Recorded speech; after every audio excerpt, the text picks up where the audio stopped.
The Presidential Climate Commission has just concluded its consultative process on South Africa's options for the future of electricity planning with the review of the 2019 Integrated Resource Plan.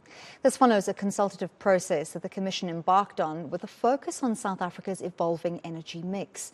Do we need a review of the electricity system modelling and energy investments? We're joined by Reverend Rachel Mash from the Environmental Faith Communities. Reverend, thanks so much for your time this evening.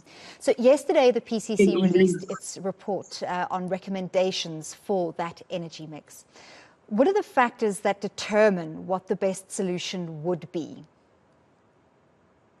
Thank you. I think the main thing that we're all facing with load shedding is the loss of jobs, and particularly small businesses. So obviously the key thing is how that we can get energy back on as fast as possible. So when one considers the different options, then if you look at nuclear, for instance, that has to be off the table because any new nuclear build would take 12 to 15 years. People are talking about the car power ships because in theory they can bring energy very quickly back onto the grid. But it actually would take about a year to get the car power ships up and running. And if you look at those as different options, the gas or the nuclear, one also has to look at the cost factors because people are talking about us being locked into a 200 billion rand deal with the car power ships. And we would only be generating just over 1,000 megawatts, which is one level of load shedding. So one has to balance the need to get energy back into the grid as quickly as possible with the long-term ramifications and the cost. And as people of faith, we're not politicians. We don't think about 4 years. We have to think about the generations to come, and we cannot burden the next generation with enormous debts. So it's cost, sustainability, and a short build time. I do apologize. I think we have a slight delay there. I want to jump in on your comment on nuclear, where you said that that's off the table. That's in this report from the PCC. The Department of Mineral Resources and Energy does not seem to agree on the nuclear. They want it to be part of the solution. How will the recommendations in the report be utilized? Are they binding, or can the Minister of Energy and the President use their own discretion to decide on the IRP? Yeah, the report is recommendations. So at the end of the day, they're not binding recommendations, but they are based on science. They're based on a lot of consultation with civil society as well. And they're looking at the best cost scenario. They're looking at how to get the energy on as quickly as possible. And the world is moving towards renewables incredibly fast. We're actually now beginning to hit that curve, what they call the hockey stick curve, where you get the exponential growth of renewable energy. And if we take the route, for instance, there's discussion about this gas power station to be built in Richards Bay, producing 3,000 megawatts. If we were to invest a lot of money in that, for example, we'll find that we're behind the curve, and we would very likely end up with a stranded asset in terms of gas. And one also has to think about, where is the gas coming from? Are we going to do seismic blasting in the oceans to get the gas? What about the implications for the fishing communities? What about the implications in terms of carbon emissions? So not only that we would be contributing to climate change, but also we will end up finding that we cannot sell our products in Europe, for example, because in Europe they're going to be having a border tax on high carbon emitting products, which will mean that we might even end up losing more jobs, because if our products are made from high carbon electricity, then we'll find that our products cannot be sold in Europe, for just one example. So it is complex. How does coal figure into future solutions? So coal is obviously, in terms of the impact on people's health, one has to consider the health implications for people in Mpumalanga. One has to think about the impact in terms of pollution of water and water usage. If we shift from coal, we'll actually release a lot of additional water. And we know that we're a very scarce water country. One does have to, of course, think about the jobs in the coal mining sector. But let us remember also that as we shift towards electric cars and electric vehicles, a lot of batteries are going to be produced. And South Africa is a very mineral-rich country, and a lot of those minerals can also be mined in South Africa.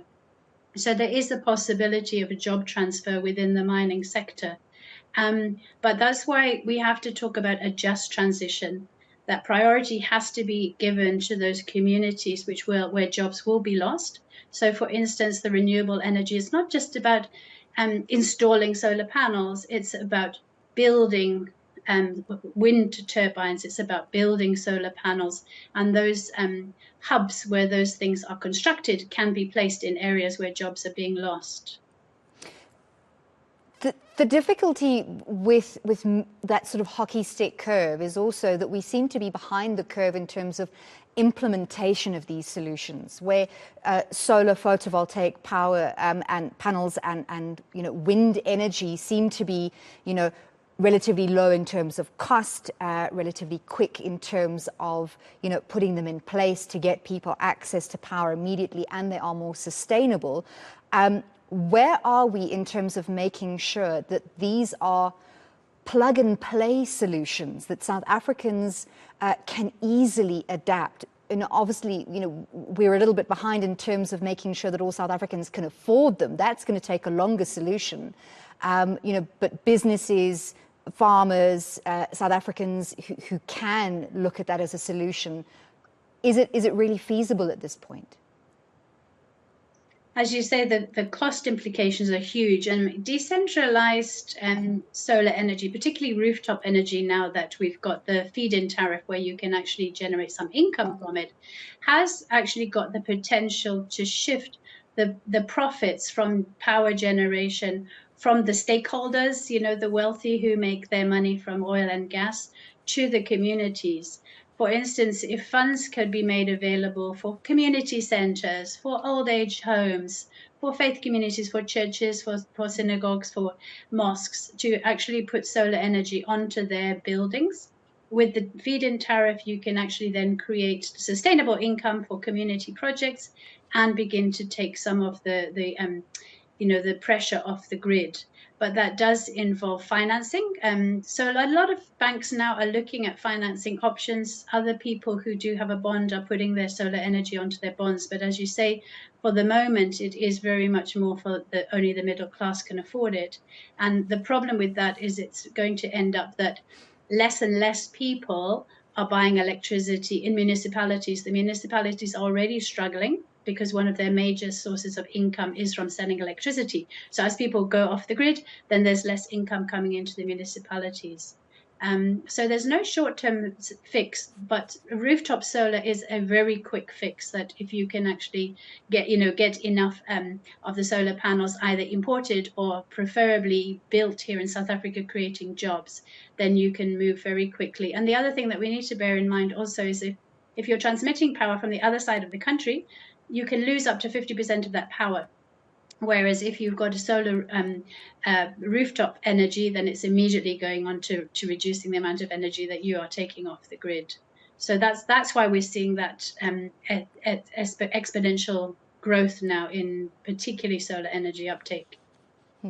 Certainly some good news. Electricity Minister Dr. Kgotsientsho Ramakgopa announcing that major Chinese aid is on its way to curb load shedding at key services, hospitals, clinics, etc. So hopefully that will reduce some of the impact on society at large. We do thank you for your time.